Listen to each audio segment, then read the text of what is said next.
Well, good evening, everyone. It's so good to be with you, and welcome to the President's Lecture Series. I am excited to see this full auditorium, and I'm thrilled that you have joined us today. As you know, our guest of honor and today's distinguished speaker is experimental cognitive psychologist and Harvard professor Steven Pinker. I'll have the pleasure of introducing Dr. Pinker in just a moment, but for now, Steve, welcome back to CMU. We're happy to have you here.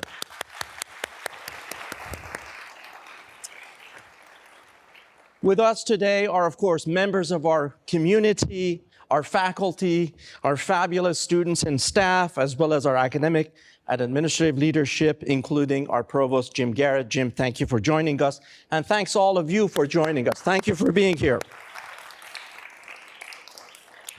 As some of you know, this is relatively a new program. In fact, Dr. Pinker is the second distinguished lecturer in the series. And when we launched this program just last fall, we set out to engage and inspire the Carnegie Mellon community on issues of emerging preeminent relevance to society and to academy. We also wanted to create more opportunities for our community members to connect with thought leaders and scholars across different fields.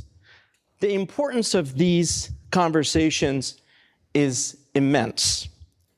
When distilled into simplest form, CMU's mission is to create and leverage knowledge to benefit society, while at the same time we're developing the next generation of scholars and thought leaders and practitioners.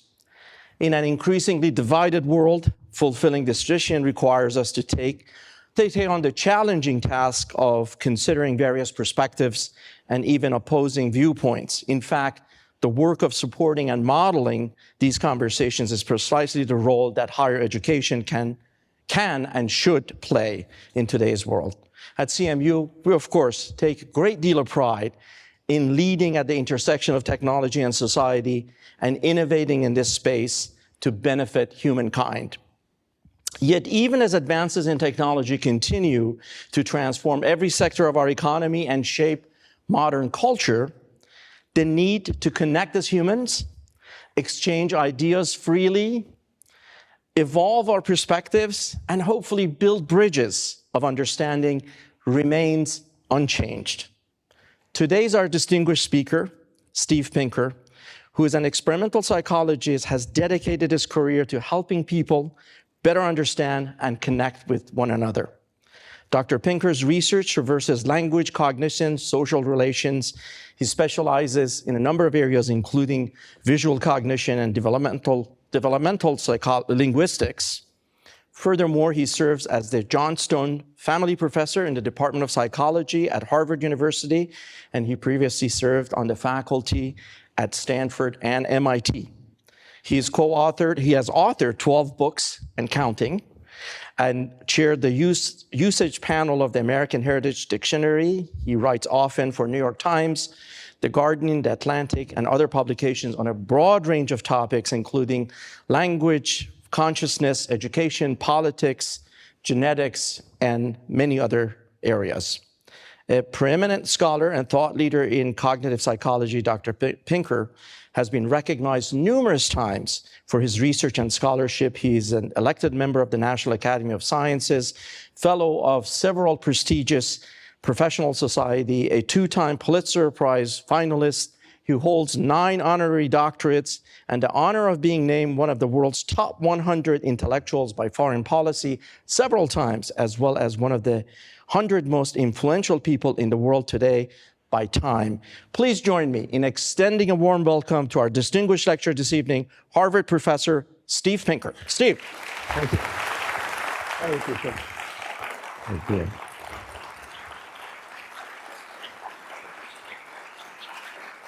Thank you. Thank you, President Jahanian. Thanks to all of you for coming, and a special shout out to my dear friend, Professor Michael Tarr, who made this possible. Human rationality presents us with a puzzle. On the one hand, our species can claim astonishing feats of rationality. We have figured out how to get to the moon and take a picture of our home planet. We have plumbed the mysteries of the cosmos, of life, of mind. We have pushed back against the horsemen of the apocalypse, reducing the human toll from scourges that have immiserated us for as long as we've been a species, including war, famine, poverty, and child mortality. At the same time, a majority of Americans aged 18 to 24 think that astrology is very or sort of scientific. Large proportions believe in conspiracy theories, such as that the COVID-19 vaccine actually consists of microchips that Bill Gates is injecting into us so he can surveil us, or that the American deep state houses a cabal of cannibalistic, Satan-worshiping pedophiles. Many people fall for fake news, such as Joe Biden calls Trump supporters dregs of society, or Yoko Ono, I had an affair with Hillary Clinton in the 70s. And many people believe in forms of paranormal woo-woo, including possession by the devil, extrasensory perception, ghosts and spirits, witches, and spiritual energy in mountains, trees, and crystals. So if people can be rational, why does humanity seem to be losing its mind? This is a puzzle that I took up in my book called Rationality, what it is, why it seems scarce, why it matters. I'll give you a little taste of the content of that book before turning to a practical problem that has embroiled many of us in the university. So there is a standard approach to rationality and irrationality in my field of cognitive psychology and the related field of behavioral economics, much of it developed here at Carnegie Mellon University, that we can define rationality itself by normative models. These are benchmarks of how we ought to reason. I believe that every educated person should command these tools of reason, these normative models, and the core of the book Rationality was trying to explain each of them in an accessible way, growing out of a course that I taught at Harvard, responding to the sense that I have and many people have that just every educated person should understand these tools.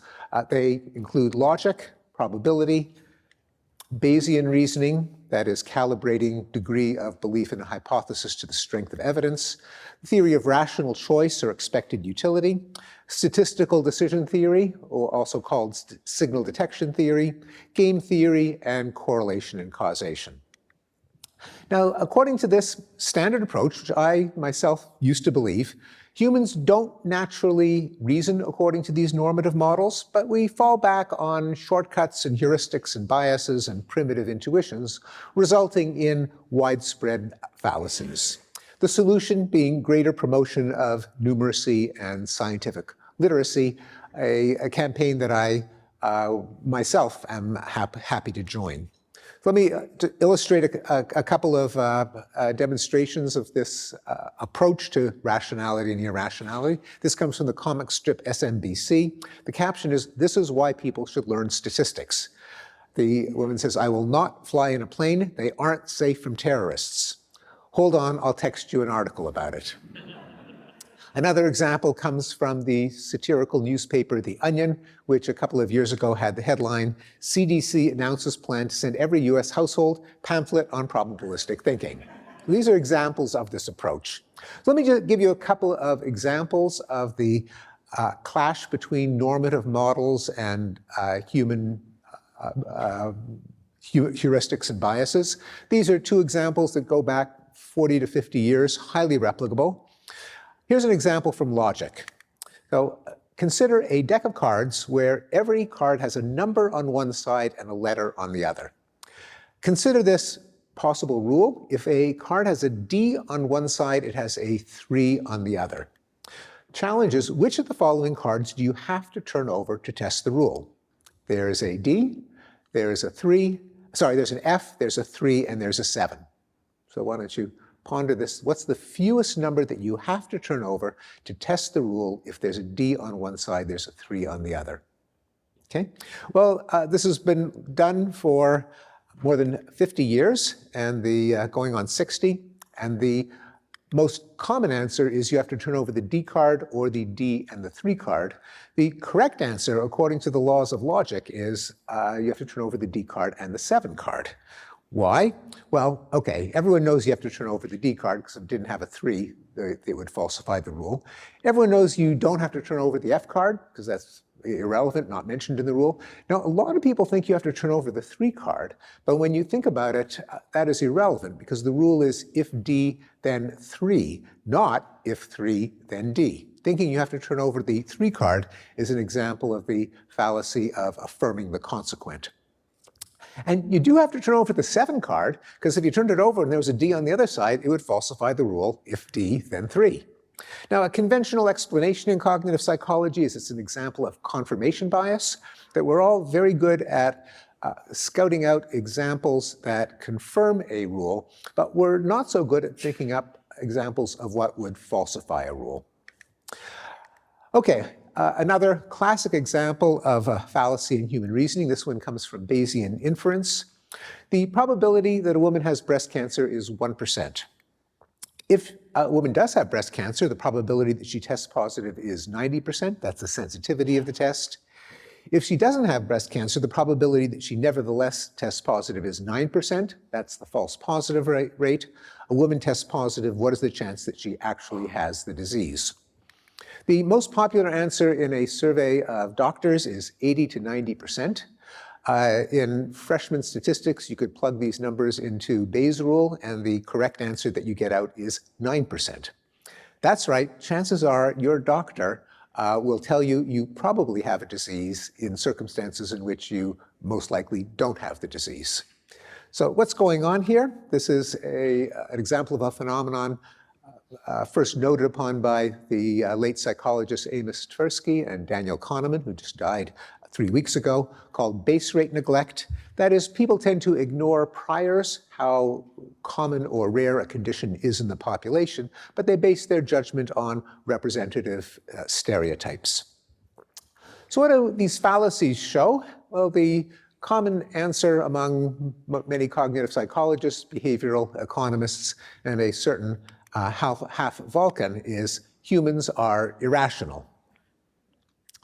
Not so quick. Here's a twist on the logic problem.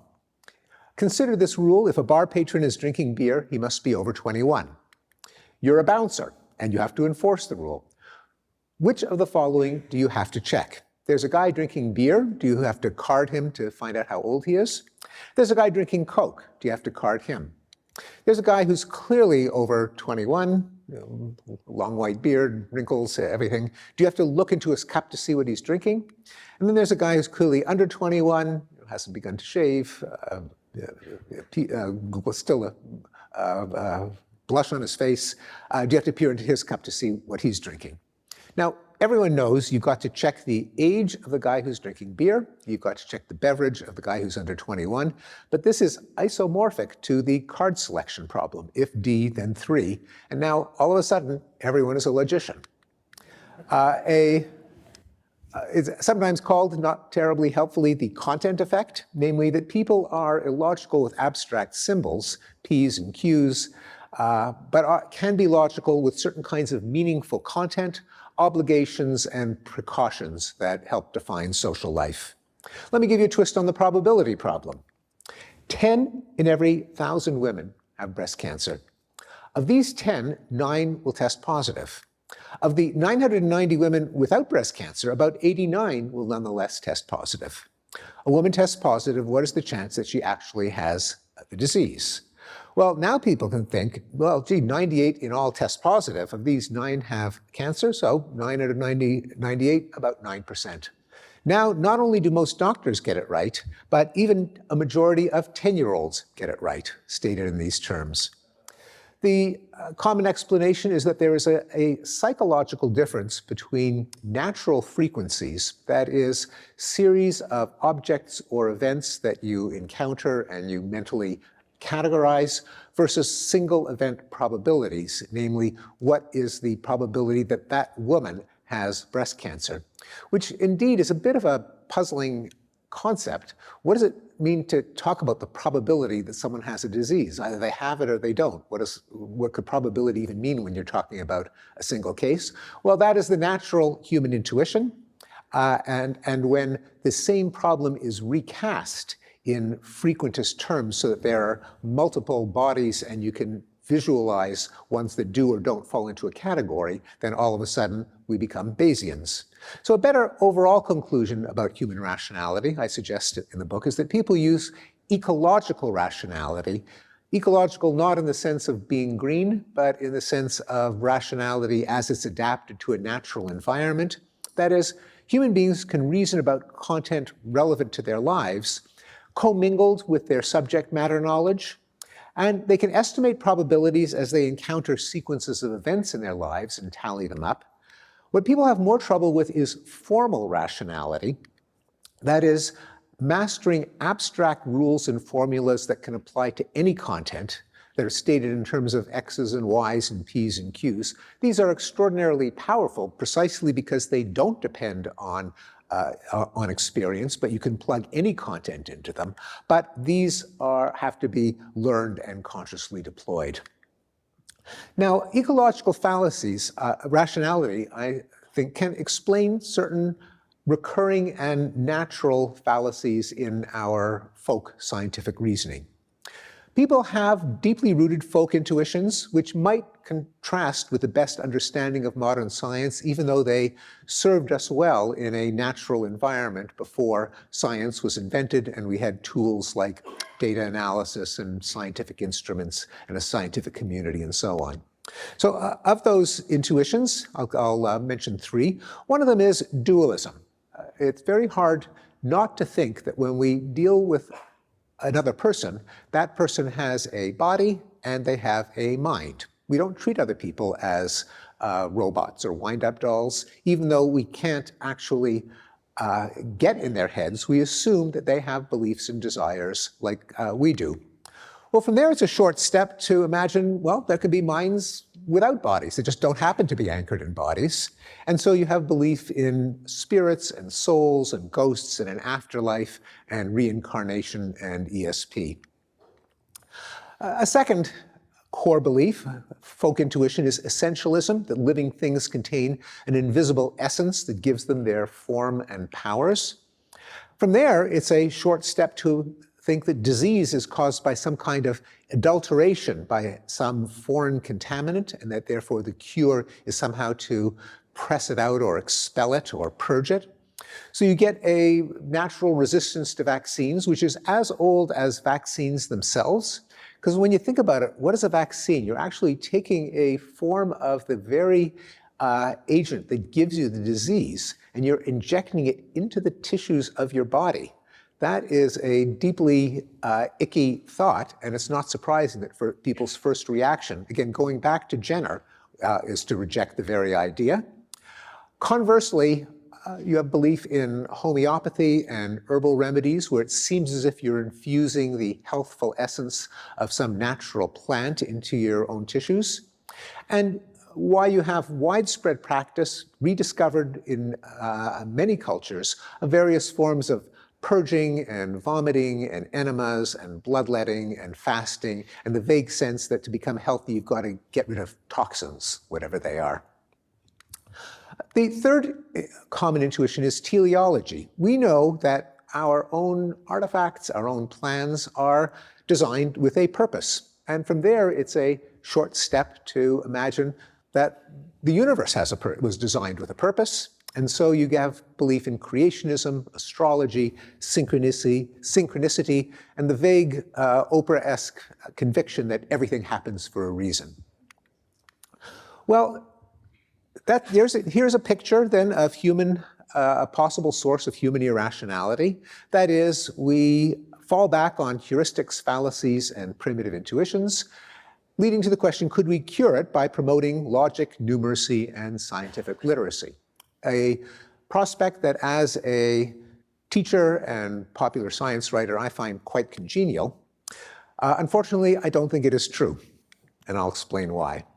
So here's another example from logic. I'm going to ask you, is this syllogism valid? Valid meaning, does the conclusion follow logically from the premises? If college admissions are fair, then affirmative action laws are no longer necessary.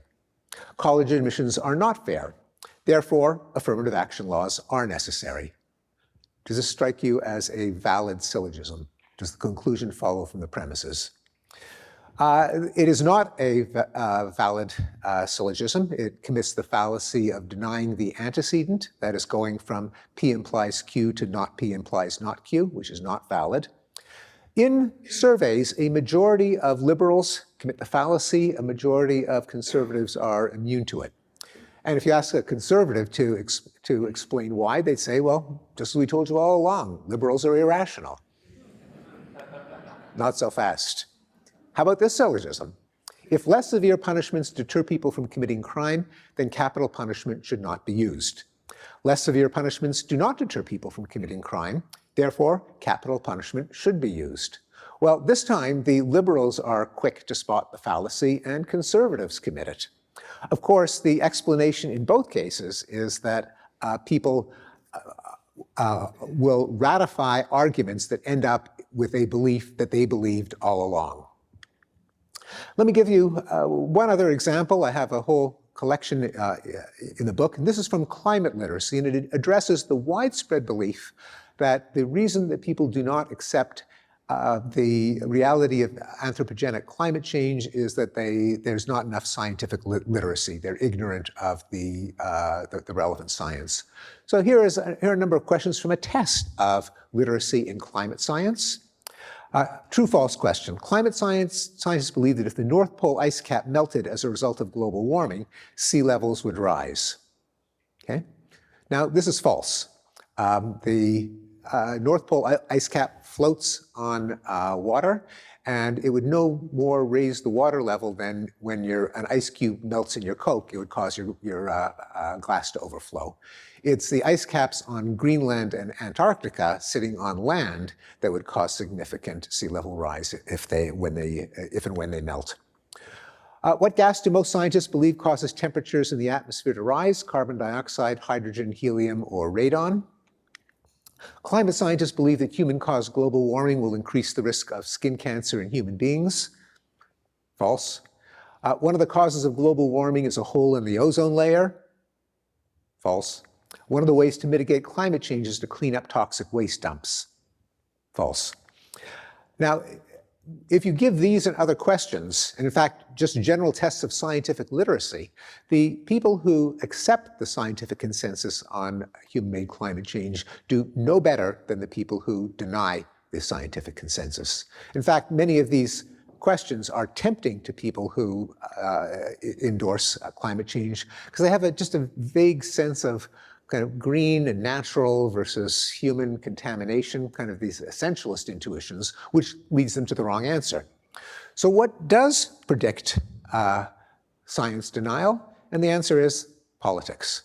In the case of climate change, if you ask people why is the Earth getting warmer, where the possible answers are human activity, natural patterns, or there is no solid evidence, you get a very clean gradient. The more conservative the person identifies themselves to be, the less they accept that climate change is caused by human activity. So science denial here has nothing to do with science literacy. It has only to do with political orientation. This is a part of a number of ingenious studies by the legal scholar Daniel Kahan, who calls it expressive rationality. That is, people treat opinions as signals of loyalty to a social group rather than as the best possible indicators of objective truth.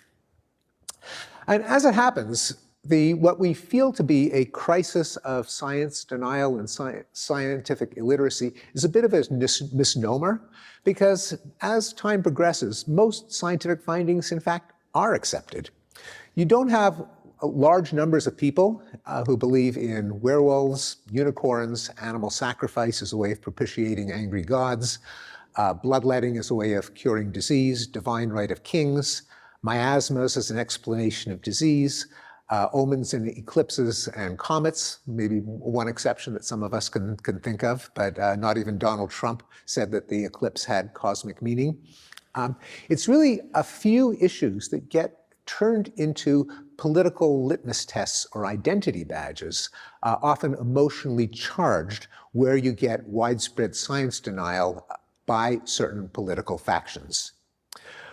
Well, since scientific illiteracy, statistical illiteracy is not the cause of some of the most flagrant examples of public irrationality, how can we differentiate the people who do accept the rationally justifiable answer, and how could we as a species even attain it, given that we are saddled not only with the cognitive biases and forms of bounded rationality documented by behavioral economists and cognitive psychologists, but on top of that, all of the political biases.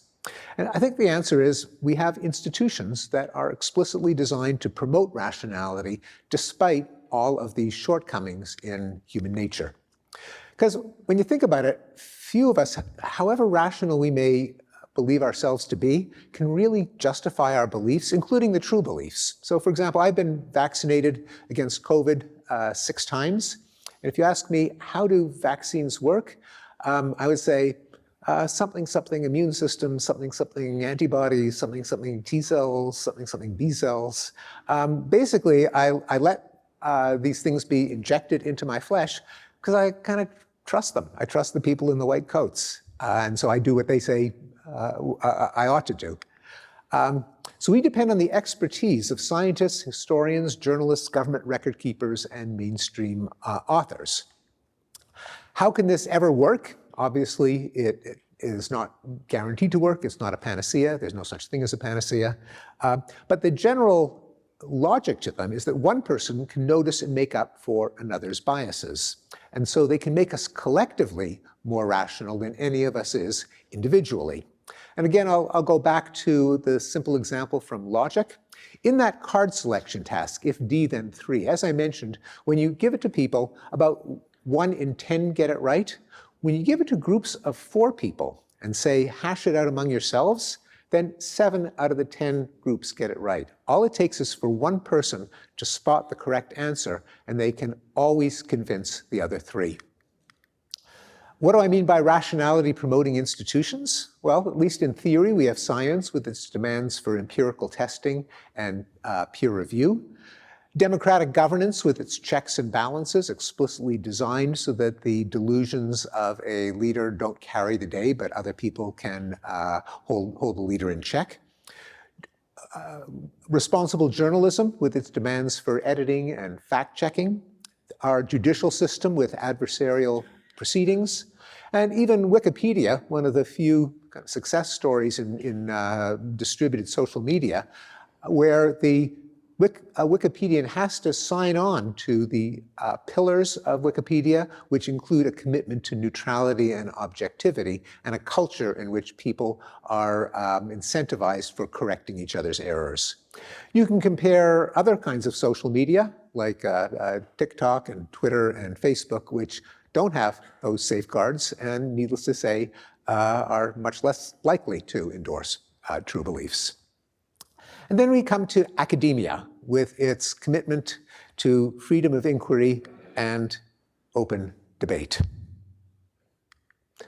So an important way to promote public rationality would be not so much to distribute a pamphlet on statistical thinking to every US household, not to force everyone to take a statistics course, though I'm in favor of both of those, but to safeguard the credibility and objectivity of our rationality promoting institutions. Experts should be prepared to show their work and explain the rationale for their recommendations and not just hand them down as edicts from a priesthood.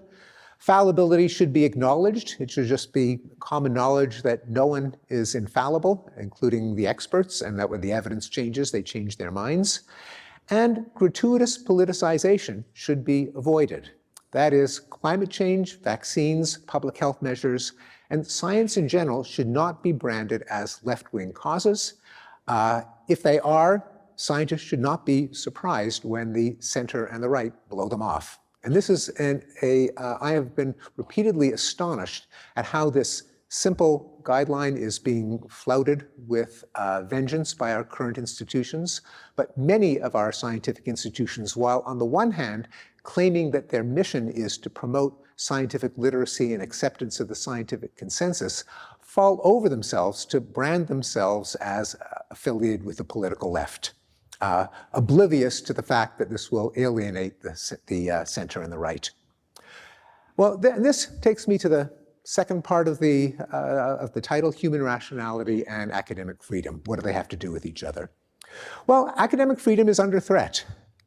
The Foundation for Individual Rights and Expression, which tracks these things, has found that between the year 2014 and 2022, there were 877 attempts in the United States to punish scholars for constitutionally protected speech, 114 incidents of censorship, 156 firings, 44 of them tenured professors, more than during the McCarthy era. Here is a graph that shows the increase which suddenly spiked around the year 2020, coming down a little bit, but still alarmingly high. So why should academia, of all institutions, punish the expression of opinion? Isn't that, aren't we in the business of trading opinions? Well, I had mentioned that politics makes us stupid. I showed how it can mess up our ability to do logic. It can mess up our empirical understanding, and that's just a tip of the iceberg. It can also mess up our ability to do math, because people will make math errors that make an argument come out in aligned with their favorite position. And political orientation of university professors has been narrowing. This only goes up to 2014. It's the most recent data that I found. But as you can see, the proportion of conservatives and moderates has been sinking in academia. The proportion of far left and liberal professors has been increasing. I think there's good reason to believe that this gap would be, these trends would be even more extreme if they were continued for another decade. It is not because the American public has gotten more conservative, because over the same period, the adherence to the three orientations has been flat. And I'll just give you some local data, more recent data, but unfortunately from one university that I happen to be familiar with, Harvard, which shows that 45% of Harvard faculty identify themselves as liberal, another 37% as very liberal, 16% as moderate, and 1.46% as conservative, a figure that is bound to go down because he's going to retire. That's a bit of an exaggeration. It isn't just one, but my colleague Harvey Mansfield is finally retiring at age 32, and there aren't a lot, and it is graded by age cohort. There are fewer and fewer conservative people the younger you go, and you can do the math. I mentioned that there are particular beliefs that are held as identity badges by political coalitions where reason tends to go out the window, that people act as if you should believe them because it is morally virtuous to believe it and because it's a sign of loyalty to your coalition. And academics have theirs as well. And this is an argument I've made in other books, including the doctrine of the blank slate, that there is no such thing as human nature, that the human mind is a blank slate and gets all of its organization from culture and socialization and parenting. The pervasiveness and permanence of bigotry, that the notion that Western white males are oppressors, everyone else is an innocent victim, the independence of gender identity and biological sex, poverty and racism as causes of crime, the ubiquity of abuse and trauma, and there are others. These are convictions for which often evidence is just irrelevant. Now, why should this matter? I think especially we in universities should be deeply concerned about the erosion of academic freedom. And it's not just to stanch the bleeding of confidence in universities. Confidence in universities, according to public opinion polls, is sinking faster than any other institution. And that's saying a lot because confidence in all institutions is falling, but academia far faster. Only fewer than half of Americans think that universities have a positive effect on the country. Now, academic freedom should be defended not because it's a perquisite of professors, that professors should just have the right to say whatever they want, whenever they want, but in fact, Sometimes professors can be part of the problem more than a part of the solution, namely professors censor and punish other professors. It's rather to safeguard rationality. No one is infallible or omniscient. That's certainly one of the biggest lessons of cognitive psychology and behavioral economics and social and decision sciences, as the department here at Carnegie Mellon is called. As I've emphasized, we are all vulnerable to logical and statistical fallacies, to primitive intuitions, to the my side bias, to expressive rationality. The intellectual progress, such as has happened, is driven by what Karl Popper called a process of conjecture and refutation. Since we are not infallible, the best we can do is some people propose ideas, others point out what's wrong with them. And the ones that have the fewest things wrong with them are the ones that we tentatively accept. In the long run, the better ideas prevail. That is the only route to human knowledge. So any institution that disables this cycle by making certain hypotheses unsayable, unprintable, is doomed to error. It has disabled the only process we know of acquiring knowledge. And there's no shortage of historical examples, such as the heliocentric model of the solar system, the theory of natural selection as an explanation of evolution, and many others. And any institution that systematically disables expression of opinion is guaranteed to provide erroneous guidance on vital social issues because it can chain itself to error. And perhaps worst of all, even when academics get it right, people won't accept it. When I often tell skeptical right-wing people that there's an enormous scientific consensus that human activity has been warming the planet, one common response is, well, why should I trust the consensus when it comes from a clique that punishes dissent? Consensus means nothing. Of course there's consensus. If there's any departure from the consensus, they'd be canceled. It's actually a legitimate criticism, even in cases where academia almost certainly has gotten it right.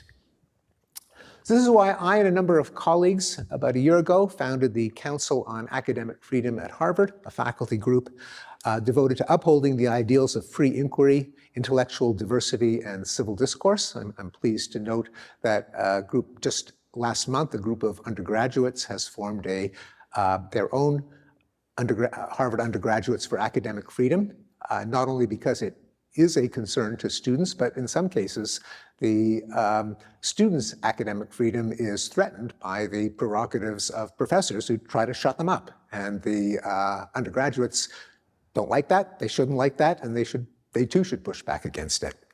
So this is, again, not an attempt to preserve the perquisites of professors, but rather what I think of as a small part in the effort to promote rationality, a state that we can attain despite our biases, illusions, fallacies, primitive intuitions, only by forming institutions with rules that will enable the truth to be found. Thank you very much. Thank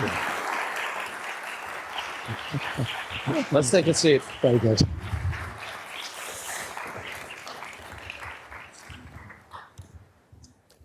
Well, Steve, first of all, thank you very much for that engaging presentation. Oh, thank you. And thank you for being with us today. Thank you. You know, as we promised you, I'm going to engage Steve in a conversation and a few questions. You'll also have an opportunity. Bethany tells me that we've already received a few questions.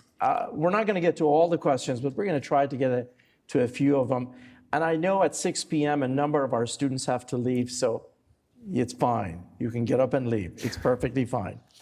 So, Steve, thank you for being here again. Thank you. It's a pleasure to meet you, and thank you for sharing your thoughts with us, and especially on your recent book. Before we talk about anything else, what I want to ask you is, you mentioned earlier to me that this is not your first visit to CMU, which I knew. However, you've been here a number of times, visiting various colleagues, including Mike Tarr and our colleagues in cognitive psychology and other departments. So what do you remember from these visits? Any memorable events? Many, beginning, actually I don't want to do the math and reveal how many years it was. But I applied here to grad school when I was an undergraduate and made a visit, made the choice, perhaps foolish, not to come, but things seem to have turned out okay. But the reason that I applied to Carnegie Mellon was that it had the reputation even then, and I will say which decade, this was in the 1970s, as the home, one of the sources and hothouses of cognitive psychology. In particular, Professor Herbert Simon here at Carnegie Mellon, before it was Carnegie Mellon, when it was Carnegie Institute of Technology, he basically kind of invented cognitive psychology and artificial intelligence, and those aren't even what he got a Nobel Prize for. So this was a smart man. He was. And he interviewed me among other CMU faculty, some of whom were still here. I think Marcel Just is still on the faculty. But I remember him saying, I was in complete awe of the man, but he said something that struck me as completely bizarre.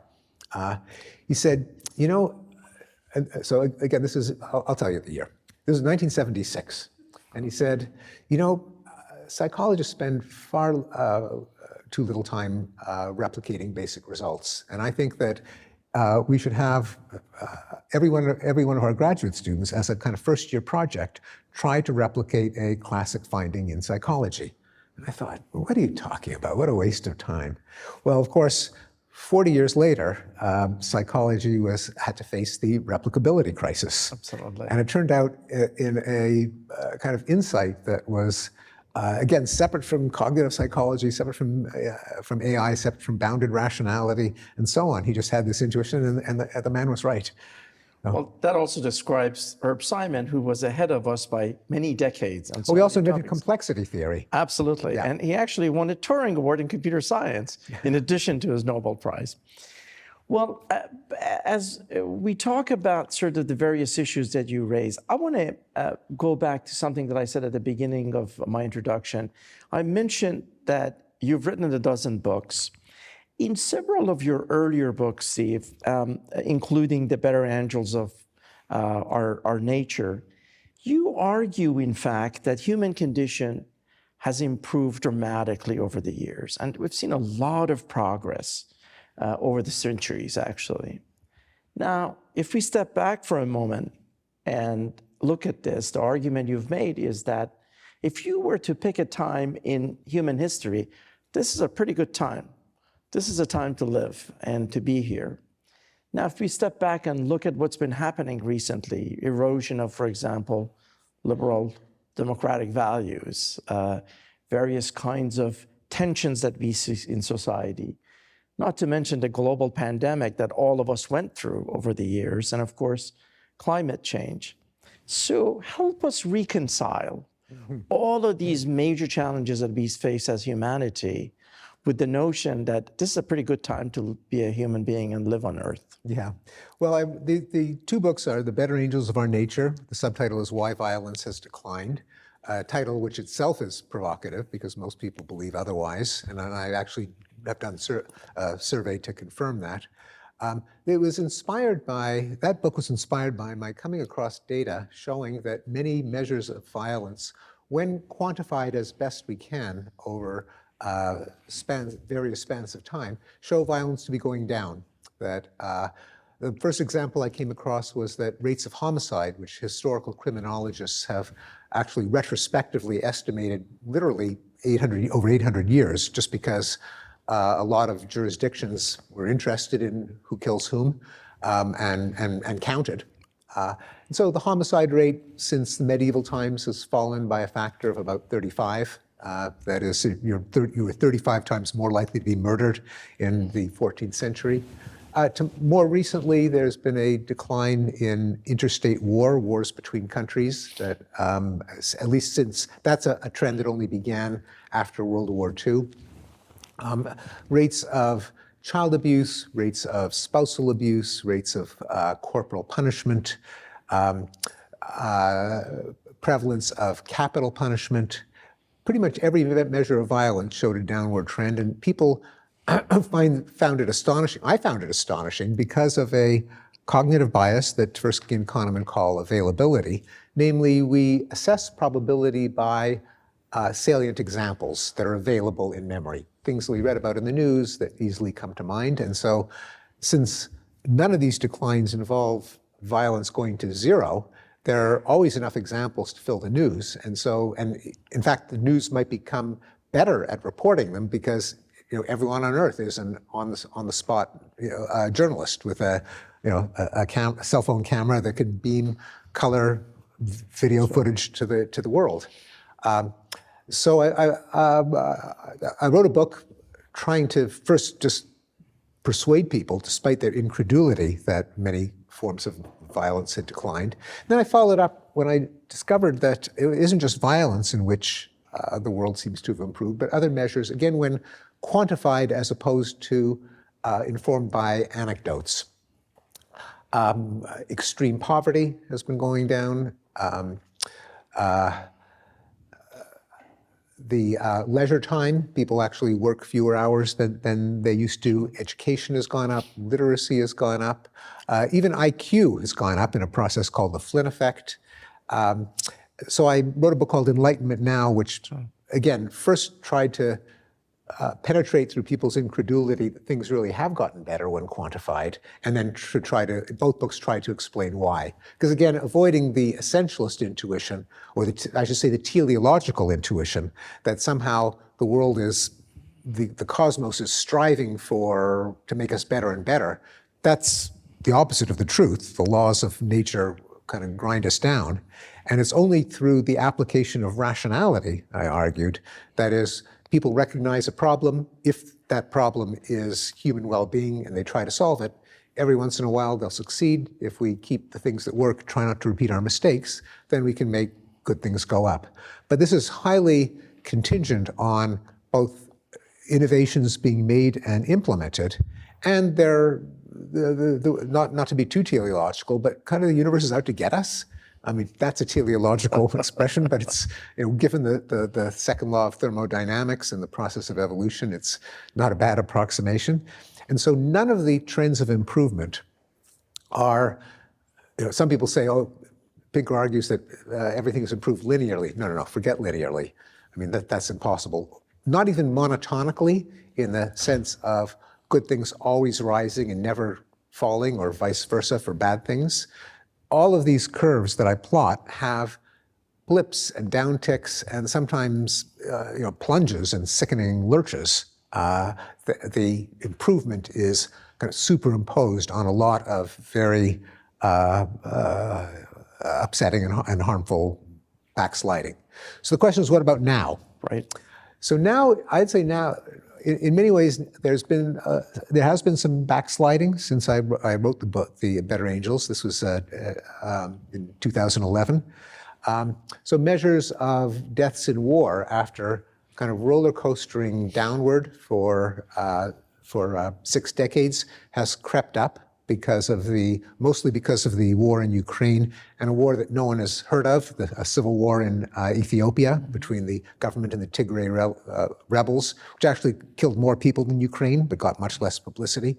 But so there has been an uptick. It hasn't taken us back to the days of the 80s or 70s or 60s or 50s, but it has wiped out a couple of decades of progress. Democracy, you mentioned, probably the peak of democracy was maybe 10 or 15 years ago, and there's been some, after a pretty dramatic increase in the 80s and 90s, then there's been a leveling off and a bit of a fall. And a lot of measures are like that. Life expectancy, another thing which has shown astonishing historical gains. As I sometimes said, we not only have extra life, we have an extra life. Life expectancy at birth through most of history was about 30. Now in the poorest parts of the world, it is around 70. In the more affluent parts of the world, it's in the 80s. That obviously had a notch during COVID, though it has resumed. So in general, we are in a period where there has been some backsliding, wiping out anywhere from 10 to 20 years of progress. What will happen? Does this mean that everything that I wrote about will unravel and will, plunge back down? Does it mean history is cyclical?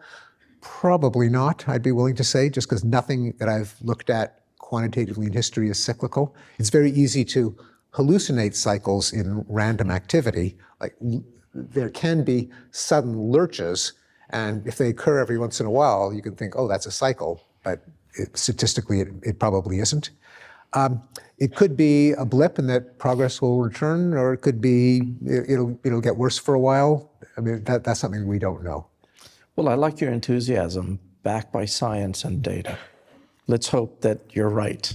Well, I don't know what I'm not sure that I would put money in a prediction market. Fair enough. Most of these things. I want to pivot to something actually that you partially touched on during your talk. As an academic community, of course, we talk about how we aspire to have a community where it's inclusive of all races, religions, socioeconomic background, and so on and so on. And we want individuals to be treated fairly and equitably in our environment. You're at Harvard, one of many academic institutions in the country today that are struggling with this tension between free speech on one hand and diversity, inclusion, equity. I'm just curious whether you think this tension is a real tension, and what kind of advice do you have for academic institutions in navigating if that tension is real? Yeah, a number of things. So there is, you're right to single out Harvard. We had the dubious distinction of coming in at last place in 248 colleges and universities in the FIRE rankings. Now, some of that might be a gimmick because, of course, what great headlines if such a noteworthy university comes in last. But I think there really are problems. I don't think they're so much a clash with the ideals of diversity and equity as it was classically defined as fairness, but there can be a clash if the interpretation of the current interpretation of diversity often is, as Harvey Silverglate, one of the co-founders of FIRE, put it, people who look different and think alike. So if in practice diversity is you've got to agree to a certain set of sacred beliefs, such as all group differences are caused by bigotry, such as their sex is a social construction. And if you think that's a prerequisite to equity and diversity, I don't think it ought to be. Some people think it is. And that would mean that anyone questioning it would have to be squelched in order to achieve this concept of diversity, and there would be a tension. I mean, the way I've sort of put it is that diversity, equity, and inclusion kind of remind me what Voltaire said about the Holy Roman Empire. It's neither holy nor Roman nor an empire. And in practice, a lot of the so-called DEI enforces uniformity of opinion, differential treatment of groups, and exclusion of people who don't agree with the central precepts. Is it fair to say that in some cases, the mistake we've made is we've tried to engineering an outcome as opposed to create an environment where there is fairness in access and opportunity? Yeah, I think so. I mean, although what you just said in many circles would be considered a deeply conservative opinion, even though it's the core of classical liberalism. But things have gotten kind of topsy-turvy. And so words like equity, which used to mean fairness, that is, everyone is treated equally, is often interpreted that the proportion of different sexes and ethnic groups has to match the base rates in the population. Right. Well, since this is being recorded, now I'm on record for saying this. Thank you for pointing it out. But what advice do you have for universities, more specifically following up the line of thinking about free speech and protecting free speech on campus, which is so foundational, first of all, to our democracy, and it's also so foundational to our academic freedom? Yeah. Well, I had I'm glad you asked, because I did write an article called A 5-Point Plan for Harvard to Save Itself, beginning with academic freedom. That is, that opinions should not be censored or punished. Now, there are, in First Amendment jurisprudence, there are legitimate restrictions on speech. You can't threaten someone, you can't extort them, you can't sexually harass them, you can't bribe them, even though all those are speech, and they're not protected, and they shouldn't be protected in a university either. University has, in addition to the restrictions that that Supreme Courts have imposed, there are academic freedom is not identical to free speech in the First Amendment sense, just because universities have a mission. And so institutions are entitled to have speech restrictions that are necessary to carrying out that mission. So for example, if a professor of biology decides to devote all his lectures or half his lectures or even one of his lectures to the upcoming election and why Donald Trump is so terrible, the university has a legitimate interest in saying, no, we hired you to teach biology. You're free to express your opinions, but not there then. There are restrictions on time, place, and manner again, in First Amendment jurisprudence that carry over to a university. The way I put it is the First Amendment does not protect your right to blare political propaganda on a sound truck in a residential neighborhood at 3 a.m. It doesn't protect your right to set up your soapbox in the middle of a freeway. There are legitimate restrictions on time, place, and manner, and these could be even more stringent in a university, which has a mandate to provide an environment conducive to learning, and so could say students can protest, but they can't occupy a university building, they can't block passageways, they can't intimidate other students, they can't interrupt classrooms to chant slogans over bullhorns. None of these are restrictions of academic freedom or freedom of speech. So that's point one. I'll go through the other ones quickly. Second one would be institutional neutrality. A university doesn't need to have a foreign policy, and it doesn't need to have express opinions on the events and controversies of the day. It is inherently prejudicial to the students and faculty who may disagree with those if their boss, if their institution appears to take an official line.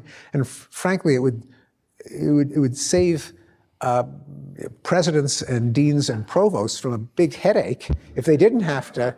That was my chief of staff laughing, by the way. Yes. Yeah.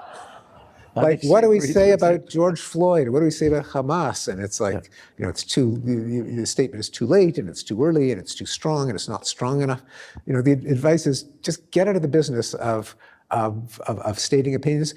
You got plenty of students and faculty who have opinions, and they're not shy about expressing them. So institutional neutrality, and we know it can work because the University of Chicago has had these principles since the 60s, and they've done just fine.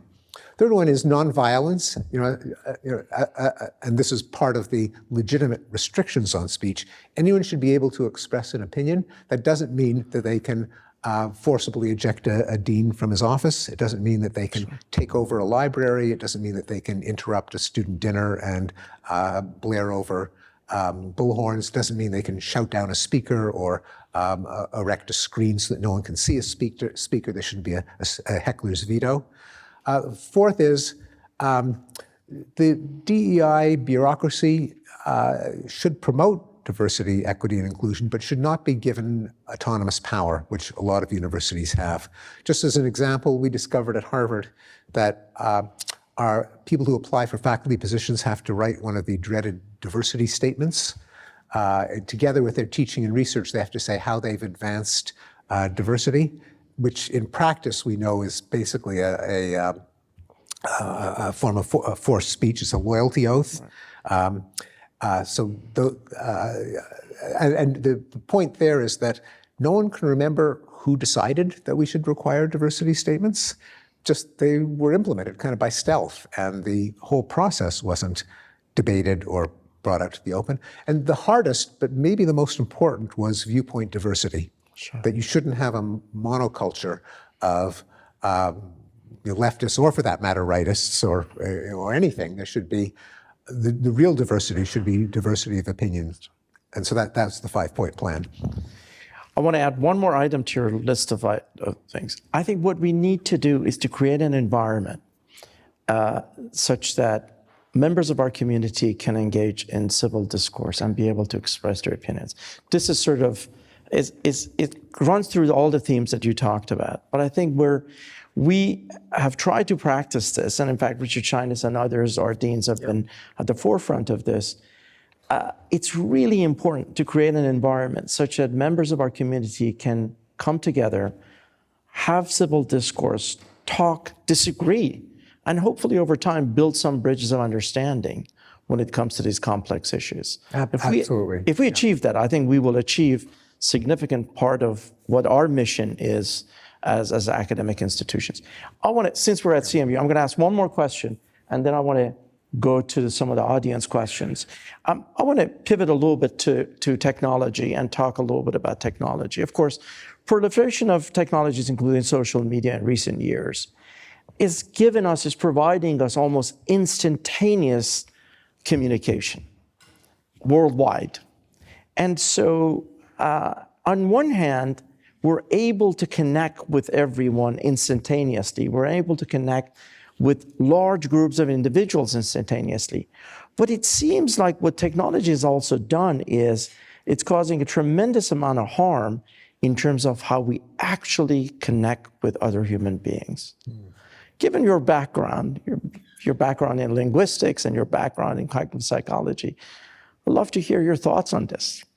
Yeah, it's not something that I can claim a great deal of expertise, but there have been, as you note, many unanticipated Consequences. side effects. Yeah, one of them is that when you're communicating in a one-way channel where you don't have the face-to-face feedback, it's a lot easier to be uncivil and even mean and nasty when you don't have a flesh and blood human in front of you reacting in real time. So that's one thing.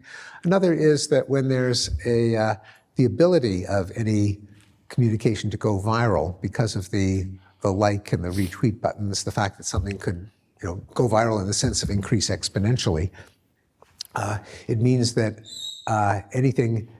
there's the perception that what someone says is not just a remark that you can let pass, but might have enormous consequences, and that it might be, as the logicians say, common knowledge, in the sense that not only does everyone know it, but everyone knows that everyone knows it. And when a norm is flouted in common knowledge, there's a sense that it has to be punished as common knowledge. Everyone has to know that the norm breaker has been shamed or punished. So you get the shaming mobs where because of the virality, you can't just let something pass. There are no innocent mistakes. There's no charitable interpretations. There's no, it was just a joke in context.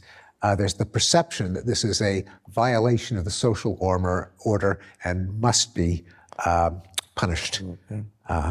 And I think there's also the social comparison, and this is something that a psychologist, John Haidt, has written about in his new bestseller on why there's been a definite worsening in mental health of American teenagers and late adolescents, particularly girls, which he attributes controversially, but he has assembled a case that social media is a prime cause because of the constant shaming and criticism and competition.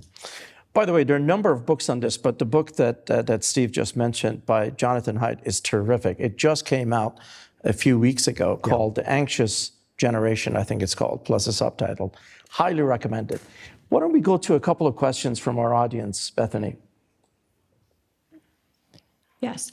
So we have quite a few questions. We're going to run through what we can. My first one that I want to ask you is, do you believe that computers, this is anonymous, so do you believe that computers are capable of exceeding human standards of generalized rationality and reasoning? And could this happen soon? Yeah. Well, in many ways, they already have. I mean, that's why since the 60s, we've used computers to do things that our rationality is not capable of: complex mathematical calculations, simulations, organizing and accessing massive data sets. So it's really a question of degree. And there are other cognitive tasks that we know that humans are not so great at, that computers would almost certainly be better at, even just aggregating multiple probabilistic cues to come to a decision. Does the person have such and such a disease? Will this person skip bail? Will a person with depression, are they likely to attempt suicide? We know that even a simple regression formula outperforms a human expert. We've known this for 60 years. Imagine a very well-calibrated artificial intelligence algorithm. So now this doesn't mean that we're going to have one AI system that does everything better than a human, just because human intelligence is applied in so many domains, each one of which probably is empowered or hobbled by a different combination of the hardware of the brain compared to silicon. Probably allows the dense interconnection of neurons probably allows us to do some things better than silicon and other things worse because we're slower and noisier. Human experience, there are things that you just have to live in the real world to know about, and that gives us an advantage. Some things where it may be possible for an algorithm to outperform us, but it might take decades of person hours, and it's easier just to ask someone. So I think it's going to be a complex answer. Let's continue. Yeah, Bethany, go for it. Should academic freedom councils and initiatives be more reactive or more proactive? Yeah, a good question. It's I think it can be proactive in the particularly in the last sense that President Jahanian mentioned of encouraging civil discourse, so that things don't flare up and you don't have to be reactive. There should be norms of openness to ideas, openness to evidence, tolerance of disagreement. There can be, academics can do what academics do best, and that is to explain and teach the concept itself. So there should be greater awareness of what academic freedom does and doesn't embrace according to the current consensus. And then some things should be encoded as policy. And the so-called Calvin principles of the University of Chicago of, as a matter of policy, units of the university don't make public statements other than for issues that directly affect the university would be another proactive step. And also I think a public policy of enforcing nonviolence. That is, if it's, universities should not tolerate goon tactics like invading a building and ejecting the dean. That's not legitimate free speech, but that has to be announced as a policy so that it isn't, if it's just done with one group but not another group, then it's kind of invidious and unfair and so on. So some of these things can be stated proactively as policies. We have several deans in the audience, by the way. They all agree with you on this issue. Bethany, let's take one more. One more. This is going back to what you said earlier, and I received it several times, so I'm going to ask it in different forms. What do you think is the root cause of academic political views leaning to the left over time? Yeah, it is an interesting kind of question about the sociology of academia. There have been a number of suggestions. One of them is that the left tends to lean more toward government solutions to problems and to verbally articulated propositions that are then enforced by law, as opposed to more distributed, bottom-up mechanisms like the market, say, for economics. Now, academics their stock in trade is verbally articulated propositions. No academic can explain how the market decides what the price of lettuce should be next week. That's, millions of farmers and consumers decide that. So academics kind of have an allergy to that way of order arising. They like it better if you can rationalize things with a theory, a set of propositions. That's what another not so charitable one is that people who are on the right tend to, the smart ones go into business and tech.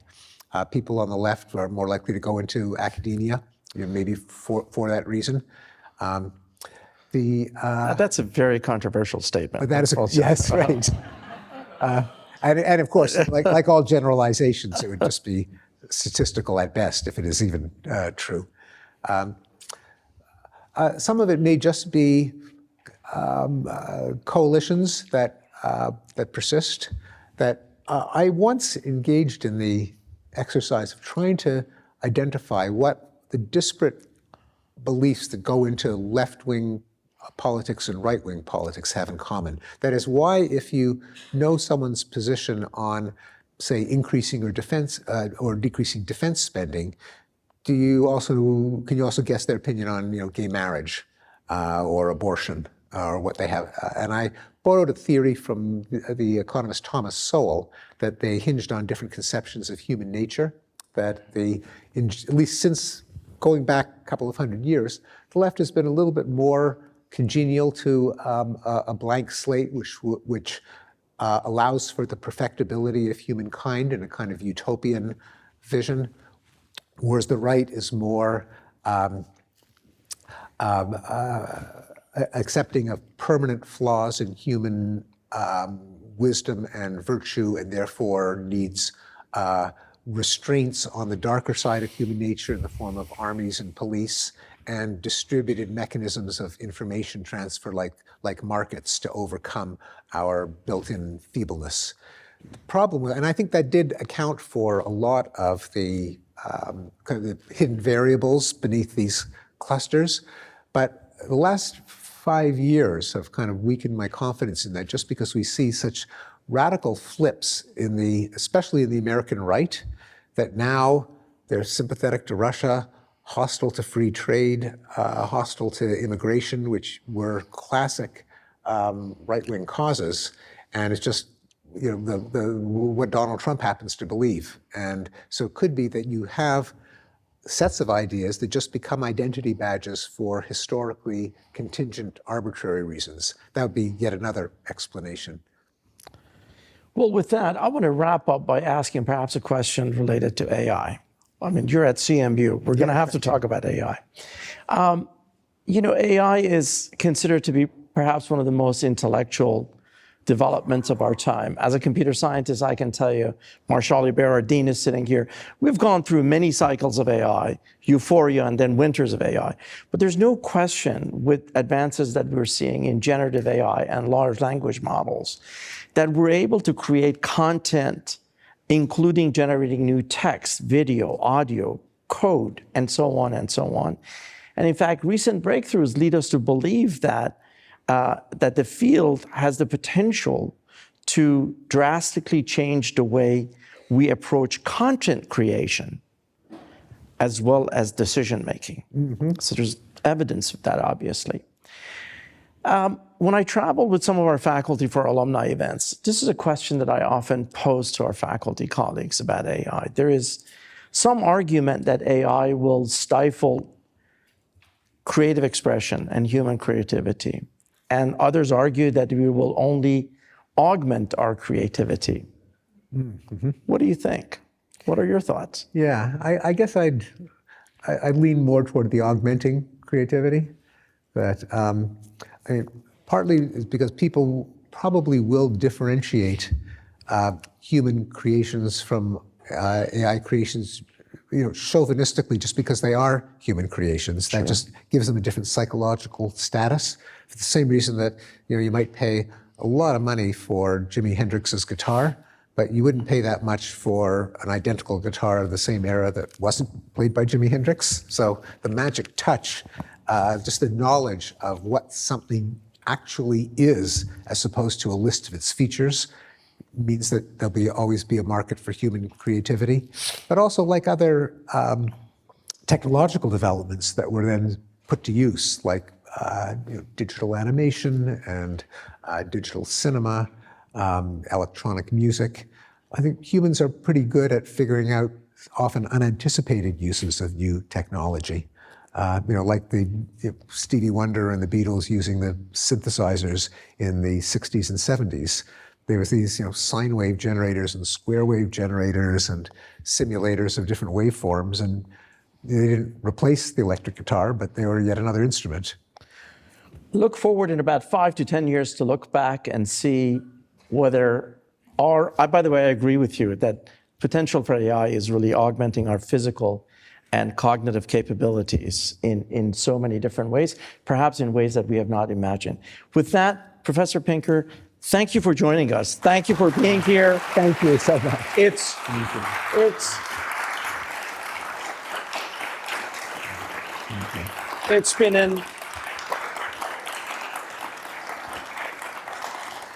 It's been an absolute thrill to have you with us on campus. I want to invite you to come back and visit with us as often as you wish to come back. Once again, please join me in thanking Professor Pinker. Thank you. Well done. Absolutely.